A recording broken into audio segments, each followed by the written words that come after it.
But of course, while we could identify what the real opportunities are from this, there are some implementation challenges. And there's three major ones. The first one is the property owners themselves still really kind of lack the knowledge that they can derive a financial benefit by making the kind of investments that we're talking about. And so we still have a lot of work to do to essentially bring them on board and convince them that this is a viable opportunity.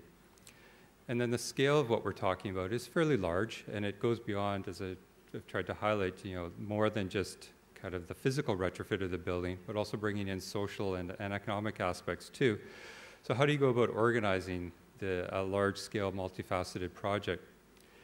And then the financial side of it. How do you get the property owner to make the investment, particularly when, on average, we figured the investment is about $7 million per building. So that's a building about 240 units. The investment is $7 million Canadian. And the payback period is roughly 10 to 20 years, of course, depending on the building. And when you put that up against some of the alternative investment opportunities that they can use when they mortgage their property, a lot of the property owners are looking for investments where they can get a return of in 2 to 3 years. Yep. So how are we going to try and address that challenge? So what we're working towards, and we'll be proposing this to council early next year, is to create a city corporation that will provide a one-stop service to do everything for them. Try and create a financing mechanism that sort of doesn't add to the mortgage obligation. And this is sort of part of the learnings that the mayor mentioned earlier, are sharing back and forth with Melbourne, Australia. And then trying to use the city's ability to issue revenue bonds to try and aggregate the projects and generate the income or the financing to implement the projects. And if it works, which I'm sure it will, this is my last slide. I'm getting the big time in. So ideally, in this slide here just summarizes what we hope to achieve through this initiative. And thank you very much. Thank you, Mark. Thank you very much. Wait a second. You didn't get the timeout because it was not interesting. No, I know. It was very interesting, and your last slide shows sustainable development, ecology, economy, and social responsibility, just like it says on my business card, Yes. So is it true that as a learning from your approaches, we don't have just to look at the individual building? We shouldn't also just look, as we learned before, at urban development, but we could focus on sustainable development in order to make this happen. So sustainable development is not only the result of your effort, it's in a way the methodology behind it. Is that true? Yeah. Can we Very take true. that as a learning? Yes, totally. Okay. That is the guiding principle behind a lot of, not just this program, but a lot of our programs. So it means that when we talk about energy efficiency, climate change, we have to talk about sustainable development in order to be successful. Yes. Very interesting. Please take a seat here, and we will have a discussion later on. So you can see on the screen here what's presented by the next speaker. May I ask to the stage Delman Lee. He is very interesting as president, and not chief executive officer, but chief technology officer at the same time of TAL Apparel in Hong Kong. And I told him before that I am involved in the fashion business as well as a producer of a green fashion show in Switzerland. So I'm looking forward very much what you do in China, because most of the things that we show, that we wear in Switzerland, anybody wears in Switzerland, not only the green fashion, but any fashion is made in China. So I'm looking very much forward to see how it is produced. Please, Delman. Thank you. So in the coming short 7 minutes, hopefully I'll give you a flavor of what we're doing. Let me quickly introduce our company called TAL. We are a 63-year-old company in Hong Kong. We own 10 facilities in 7 Asian countries, and we employ over 25,000 employees. These are some of the brands that we serve, mostly in the US, but also some European brands like Burberry and Tommy Hilfiger. So C40 is also a brand that we can buy. Yes. As a company, we actually value sustainability a lot, and actually in our recent 3-year plan, sustainability managed to make it into one of our value drivers. So as a corporate, we have actually set a modest target for ourselves is to reduce our greenhouse gas emission intensity by 15% in coming 3 years. So let me put into perspective the tasks that we have by first showing you the type of products that we do. So we do a lot of dress shirts, we do tailored suits, we do pants like khaki pants, we do some blouses, polo knits, as well as some denim jeans. By far, our largest category is dress shirts. All the garments together, we make about 55 million pieces per year. And let you leave you one last statistics. By estimation, we estimated that 1 in 6 dress shirts sold in the US is made by us. So the problem for a company with 10 facilities and that much volume is how to actually reduce our carbon footprint. And around 2008, we were very happy that there's an initiative by WWF Hong Kong, which we helped through the Sustainable Fashion Business Consortium to pilot a program where they begin to measure the carbon footprint within the facility. And it has 3 components. First is actual GHG emission.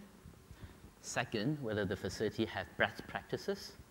And third, whether it has management systems in place to monitor and control carbon emissions.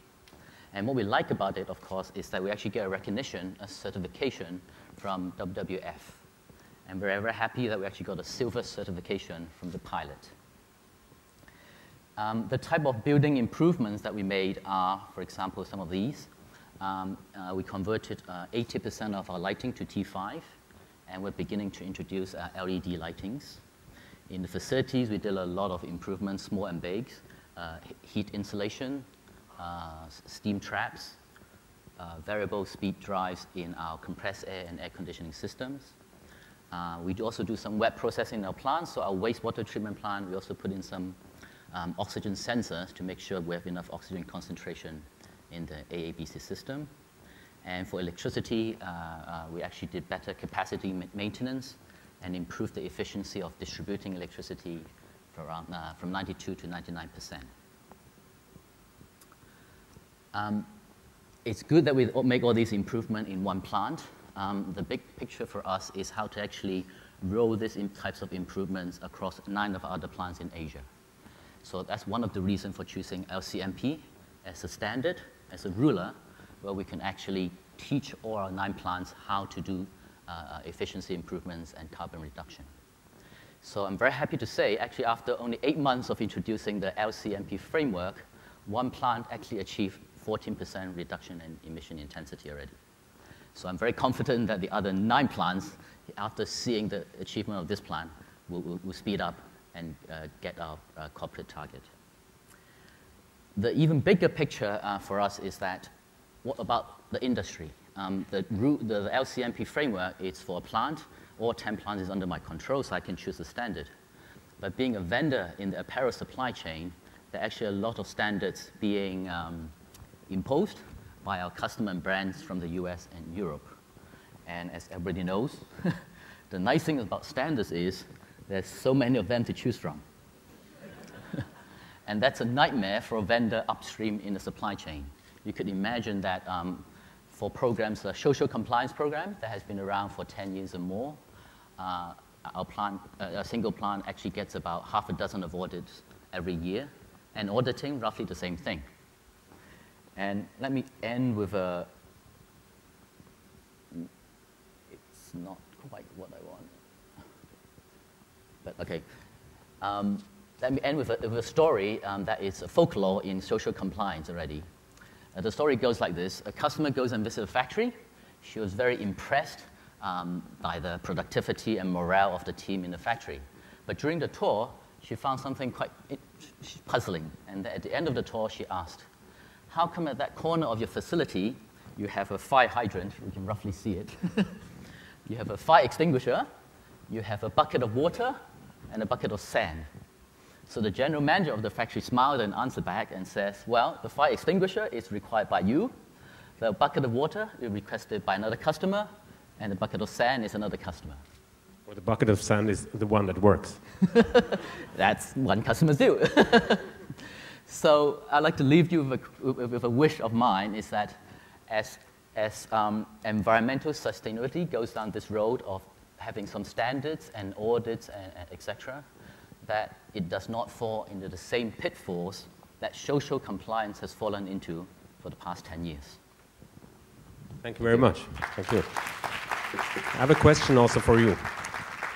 You reduced in that one factory by 14%. Yes. So congratulations. I think it's great that the manufacturing goes ahead, not only for compliance reasons, maybe also for financial reasons. How is the cost-benefit ratio of those 14%? How fast is it paid back by energy savings? Typically 3 to 5 years, anything within 3 to 5 years. So it's a fantastic investment, isn't it? What would you need to go down by 50%? What would have to change in the environment? I'm not saying in your production. You could do more, yes. So what in the framework condition? What would you need? What would make it viable, financially viable to have 50%? It all comes down to all the stakeholders around us. I think one message is consumer. Because a lot of brands impose this type of talking with us about having sustainable development. But at the end of the day, it's an investment on ourselves. We believe it is the way to go. We believe it's the right thing to do. But if at the end of the day, our buyers, our brands don't actually value it, it becomes very difficult for companies that try to lead the way, but actually don't get the benefits back from the brands and customers. But within the factory or with the stakeholders you work with every day, it's not a problem. They would do it if it would. Yes. If somebody would pay it. Yes. Or if the energy price would be higher, then you could go further, couldn't you? Okay. Thank you very much. Take a seat, Delman. Thank you for this nice presentation.